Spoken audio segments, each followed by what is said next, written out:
She was an orange and white cat. She just turned up one day, growling at the door.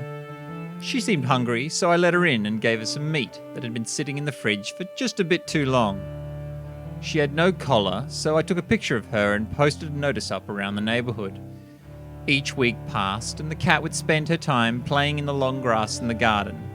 Then, in the evening, she'd sit at the back door and growl. The weeks turned into months, and it was with a suppressed sense of relief when I noticed that the last of my notices stating "found cat" had been torn down. In the evenings I would watch TV and she would sit next to me on the couch.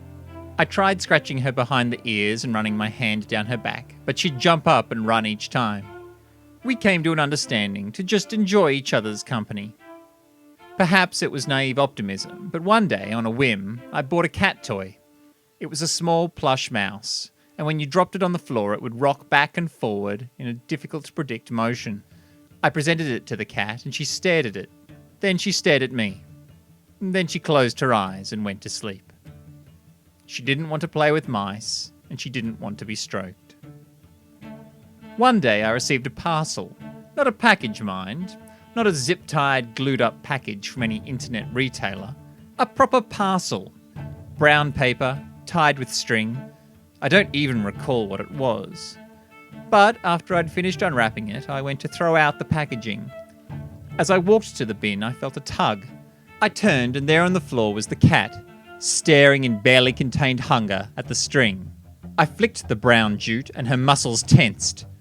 I dropped the string closer to the ground, and she pounced. Then, just as quickly, jumped backwards. I whipped the string closer to her, and she ran, behind the couch, and then back out and leapt onto it.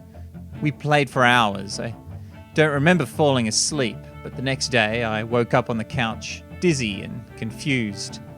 The cat was curled up next to me, gently breathing in and out. The twine lay abandoned on the floor. The next evening I grabbed the brown string. It was considerably worse for wear, but I whipped it across the floor. The cat looked at the string, and then stared out the window. The magic was lost. She was far away again. I dangled it, I dragged it, but she would have nothing to do with it. I rummaged through my kitchen drawers.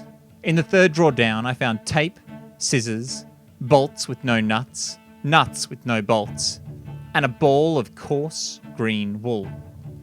I cut a length of it and draped it across the lounge room floor. She lay very still on the windowsill, but her eyes darted. I had her again. I gently tugged at the wool. Her muscles coiled, and she pounced. We played until the sky began to warm with the pre-dawn. On the third evening, I was ecstatic. I rushed home and burst through the front door. I grabbed a brand new length of green wool and rushed to entice the cat. She sat. She glanced over at me and then stared out the window. A cloud passed overhead and the afternoon light dimmed. I grabbed the old brown jute, but she wouldn't have a bar of it. I scoured the house and finally cut a coil of blue rope from the drapes in the back room. I barely made it down the hall when she leapt out of the shadows and hung off the length of thin rope. The next day she wouldn't touch it. But I'd come prepared. I had a whole bag of different coloured wools and cords. I soon learned that she had fine tastes. She stopped playing with the coarse wool. She wouldn't touch jute with a 10-foot pole. I could tell she was searching for the perfect string. I came home with stranger and stranger choices. Egyptian cotton, bamboo felt, violin strings. It was only a few weeks before I ran out of high-quality options. I'd spend my evenings on the internet, desperately ploughing through knitting forums, macrame sites, trying to find a length of string that would rekindle her joy. Eventually I could find no more. I'd spent so much money on various ropes, strings, and threads. There was nothing more. I tried to enthuse her with the ones we already had.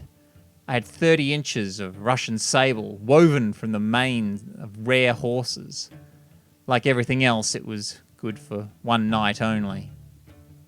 I missed our time together. I tried desperately to find a solution, but none came. Weeks went by, and then, one night, she was gone. No growling at the door, The chicken went uneaten. 6 days went by. Each day, I'd replace the food in her bowl. At the end of the 6th day, I found her. She'd curled up in the back corner under the house. She was so tiny. I picked her up and cupped her in both hands. I tried to wake her up, but she lay still, softly breathing. The next morning, she was smaller still, and by the end of that day, she could fit inside a walnut shell. I carefully put her into a shoebox.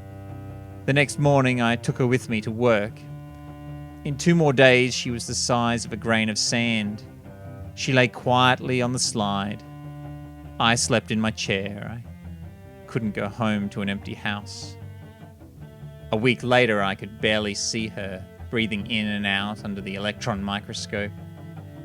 I took notes. I journaled everything. She was vanishing before my eyes, and there was nothing I could do but capture these last fleeting moments.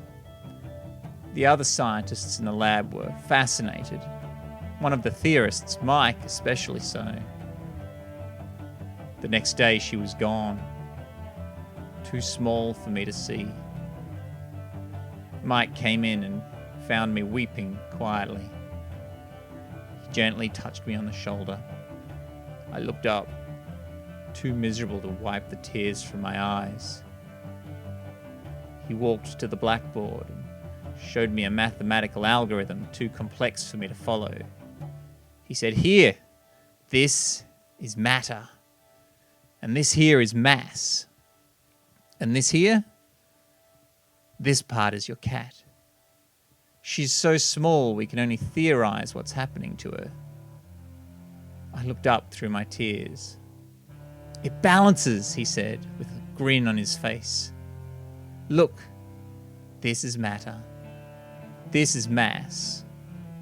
And here, this is your cat, playing with the perfect strings of reality at the heart of the universe."